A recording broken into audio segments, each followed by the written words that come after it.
MP assistant professor 2025 और MP set 2025 कौन सा एग्जाम होगा पहले, इसकी प्रिपरेशन करनी चाहिए, जाने संपूर्ण जानकारी। मैं कार्तिक गुप्ता आप सभी लोगों का कार्तिक सर ऑफिशियल प्लेटफॉर्म पर बहुत बहुत स्वागत करता हूं। मैं एमपी सेट को लेकर मैं बताना चाहता हूं कि एक ऐसा एग्जाम जिससे आप अपनी जिंदगी बदल सकते हैं। यदि आप पीएससी के एस्पिरेंट हैं, यदि आप पीएससी की तैयारी कर रहे हैं या फिर आप अभी मास्टर डिग्री में हैं, तो आप इस एग्जाम से अपना पूरा भविष्य चेंज कर सकते हैं और वहां पहुंच सकते हैं जहां आपने कल्पना भी नहीं की होगी। तो आइए पूरी बात को समझेंगे, पूरी बात को जानेंगे, बहुत इत्मीनान से समझने की कोशिश करेंगे।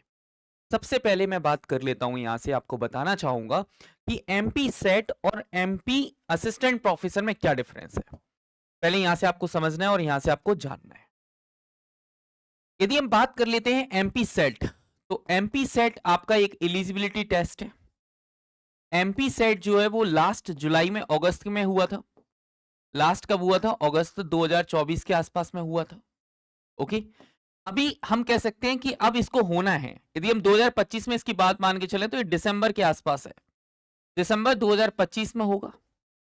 यदि ये दिसंबर 2025 के आसपास में होगा तो जो एमपी एपी का पेपर है, एमपी एपी का पेपर है, एमपी एपी का पेपर जो होगा वो एक्चुअल में आफ्टर एमपी सेट होगा।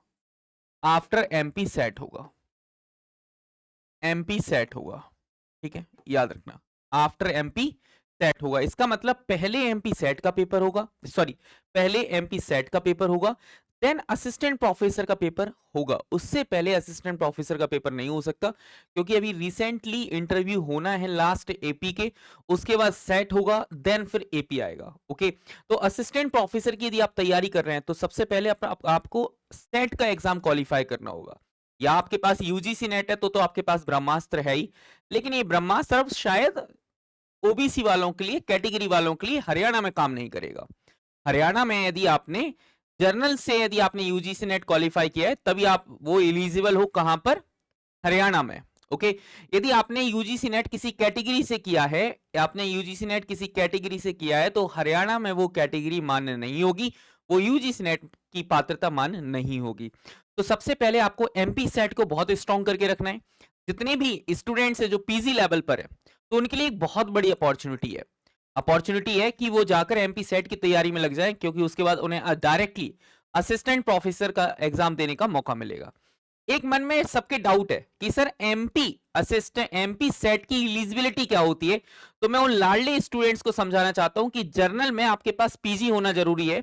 जनरल ओबीसी कैटेगरी में चाहे कोई भी कैटेगरी हो, पीजी होना जरूरी है, पोस्ट ग्रेजुएशन होना जरूरी है। और जर्नल के लिए 55% के साथ पोस्ट ग्रेजुएशन होना जरूरी है। और ओबीसी है, आप किसी कैटेगरी से हैं तो आप 50% तक आपको छूट मिल जाती है। 5% की छूट मिल जाती है, 50% चाहिए होती है। तो जैसे कि आपको पता है, जब लास्ट वीडियो मैंने एमपी सेट की बनाई थी तो वहां पर स्टूडेंट ने कहा कि सर आपको कंफर्म करना चाहिए। तो मैं आपको कंफर्म करके बता रहा हूं कि एमपी सेट में जर्नल वालों के लिए 55% और कैटेगरी वालों के लिए 50% की रिक्वायरमेंट होती है। अब एमपी सेट का पेपर कब आ सकता है? तो एमपी सेट का नोटिफिकेशन जो है वो या तो अक्टूबर में या नवंबर में आपको देखने को मिलेगा। इसका एग्जाम जो है वो दिसंबर में होगा, इसके बाद असिस्टेंट प्रोफेसर आएगा। यदि आप लोग अच्छे से तैयारी करना चाहते हैं तो आप मेरे Telegram channel English with Kartik sir को आप फॉलो कर सकते हैं। ये सिर्फ चैनल नहीं, ये इंग्लिश वालों के लिए जज्बात है। आप इस टेलीग्राम चैनल पर जुड़ सकते हैं और आप खुद को अपडेट रख सकते हैं। और आज के सेशन के लिए थैंक यू सो मच। हंसते रहें, मुस्कुराते रहें, खुश रहे। Thank you, bye bye, take care.